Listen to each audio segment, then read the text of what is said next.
Hello everybody and welcome back to Robert's Reviews. Today we are doing something that I said I was going to do a while ago. I think it was like last week I mentioned it, which is I'm going to start catching up on the Netflix shows that everyone's talking about that I have not been able to do yet. I started with Squid Game because it was a big thing, and now I'm watching You because there's a new season coming out and I want to be able to watch that.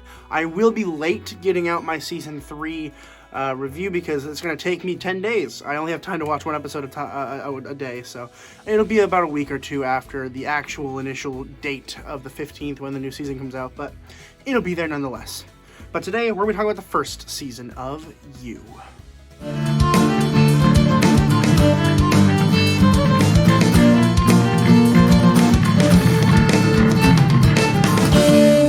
Season 1 was released in 2018, and there is going to be some spoilers talked about in this video, so if you have not seen You and you don't want to talk about spoilers or anything, don't watch this video, but come back later and feel free to watch it then after you have seen the show.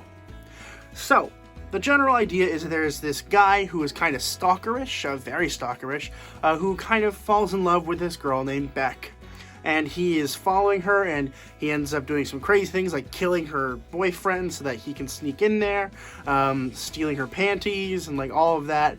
And it's really about learning about Joe, right? It's really about learning him and understanding him, and kind of, to a certain extent, what the show I think does really well is getting us to understand that he's not innately a bad person, right? Like, we get this right from the first episode, right? Where we see, oh wow, he's kind of stalkerish, but in the same episode, he's very fatherly to Paco, and getting him to learn, and getting him to read, and he owns a bookstore, and he likes to read, he's very smart, and we like him, right? That's the big thing about this show. This show would be very different if Joe was just a stalker, right? If Joe was just a stalker, an everyday, regular stalker, this show would be very boring. But the fact that we like Joe, and to a certain extent, we're kind of with him, right? Like, of course, we would never do any of the things that he is doing, I hope. But to a certain extent, we see what he's doing, right? And we get that the idea is good, right? He is trying to get with Beck, and he's trying to get all the negative influences out of her life, but he's going about it in the wrong way, right? It's similar to, like, Avengers, right? How we have Thanos, who his goal is to save world hunger, right? We all agree that saving world hunger is great. That's a noble feat. We all agree that it should happen. But killing half the universe isn't really the way to go about it. We all agree on that as well, except for Thanos, which makes him a bad guy, but a likable bad guy. Here, we agree. We're like, yeah, Beck is great. We think they go very well together. And it's cool to kind of like that, you know, but also be like, whoa, you just killed her boyfriend. Like, calm down.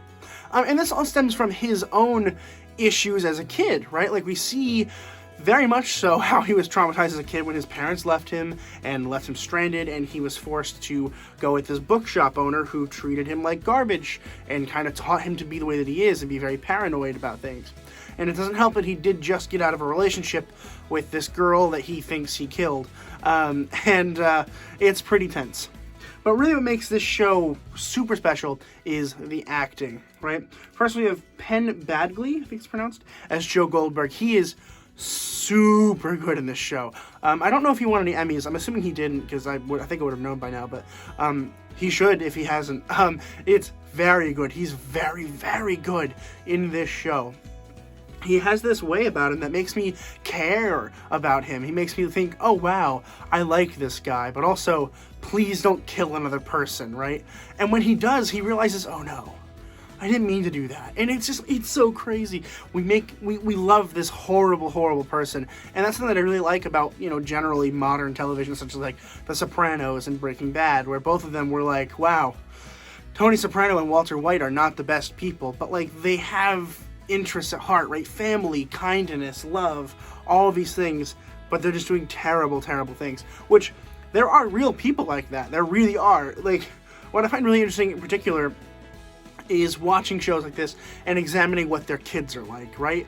In The Sopranos, we have, you know, AJ and what's-her-face, Meadow, and they kind of grow up in this situation where, like, yeah, he's a mobster, but we're just gonna not talk about it.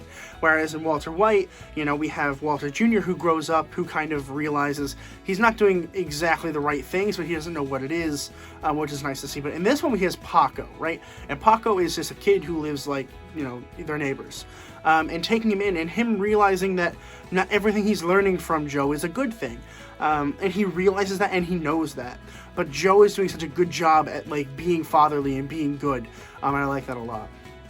Elizabeth Lail plays Guinevere Beck, and I think she's absolutely perfect here. I think she's really, really good.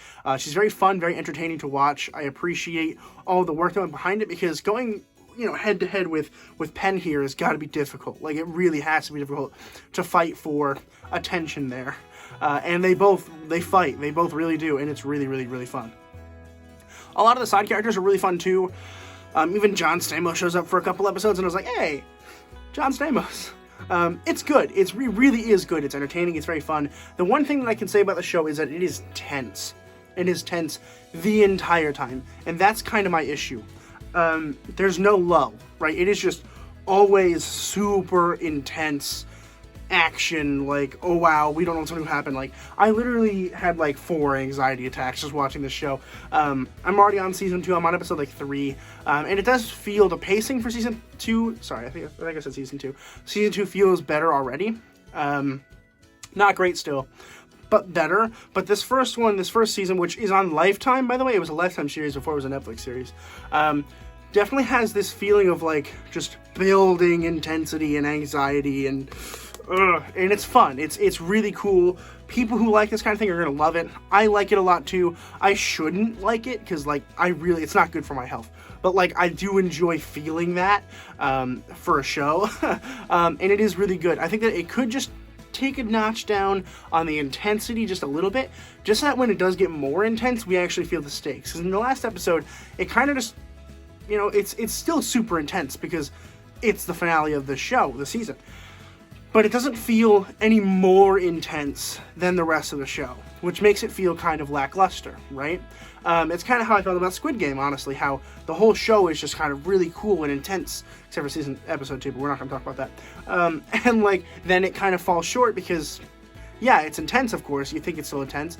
The last episode of this season was still, like, super intense for me, but it didn't feel special. It didn't feel like a good ending because every episode had that super intenseness the entire time. Overall, if you like tense shows and you like drama, it's definitely it's a dramatic comedy somehow. It really is, but it's also a thriller. It's kind of everything. But if you like feeling anxious for good reasons, and you like these bad characters that you like to enjoy and you like to hate, this is definitely for you. I am going to have a season 2 episode at some point. I would assume next week. We'll see how fast I get through it. I got a lot going on, but I'm going to go ahead and give you season 1 an A-.